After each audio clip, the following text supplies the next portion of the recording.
بسم اللہ الرحمن الرحیم۔ صحیح البخاری، صحیح المسلم، مشکوٰۃ المصابیح، کتاب الزکوٰۃ، حدیث رقم 1930۔ حضرت ابی مسعود رضی اللہ تعالیٰ عنہ روایت کرتے ہیں کہ حضرت رسول اللہ صلی اللہ علیہ وآلہ وسلم نے فرمایا کہ جو مسلمان طلب ثواب کی نیت سے اپنے اہل پر خرچ کرتا ہے، میرے محبوب نے فرمایا وَهُوَ يَحْتَسِبُهَا كَانَتْ لَهُ صَدْقَةٌ، وہ ان کے لیے صدقہ بن جائے گا۔ میری جان، میرے دوست عزیز، کوئی گھر کا فرد، شوہر یہ نہ سوچے کہ میں اپنے چھوٹے بچوں پر، بیوی پر خرچ کر رہا ہوں، یہ فضول ہے، ضائع ہے۔ حضور نے فرمایا یہ بھی صدقہ ہے، نیت یہ رکھیں کہ اللہ راضی ہو، اللہ مجھے ثواب عطا فرمائے۔ حضور نے فرمایا یہ بھی اس کے لیے صدقہ ہے۔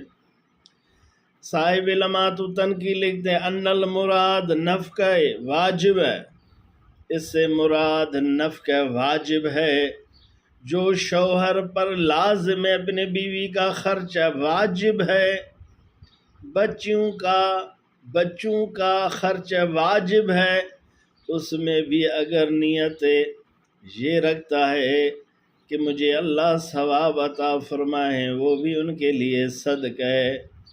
فرماتے ہیں فلا شبہۃ، باقی نفل فی کونہ ہی صدقہ، جو نفلی خرچہ ہے اس میں تو شک ہی نہیں ہے، وہ ویسے بھی صدقہ ہیں۔ ان بیویوں کو سوچنا چاہیے، میرے حضور کا شکر ادا کرنا چاہیے کہ اے بیویوں دیکھو، آپ کو غور کرنا چاہیے کہ میرے حضور کا کتنا بڑا احسان ہے، سب پر، شوہر پر بھی، ان بیویوں پر بھی۔ حضور نے ترغیب دیا شوہروں کے اپنے بیویوں پر، بچوں پر خرچ کرو، اور شوہر کے خرچ کو ضائع نہیں کیا کہ انہیں صدقہ بنا دیا۔ سبحان اللہ، ہمارے محبوب کی کیا شان ہے، کیسا پیارا محبوب ہے۔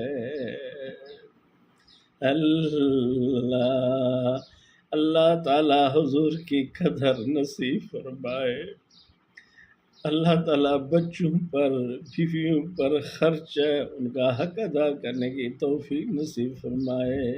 اس سے معلوم ہوا آدمی جو نیت بہتر رکھتا ہے، اللہ اسے بہتر ثواب عطا فرماتا ہے۔ حتیٰ کہ صوفیاء کرام فرماتے جو شخص خود کھائے اس نیت سے کہ میرے اندر جسم میں طاقت پیدا ہو، میں عمل کروں، اطاعت کروں، وہ بھی صدقہ ہے۔ اللہ سمجھ کی توفیق نصیب فرمائے۔ والسلام علی من اتبع الہدی۔ اللہ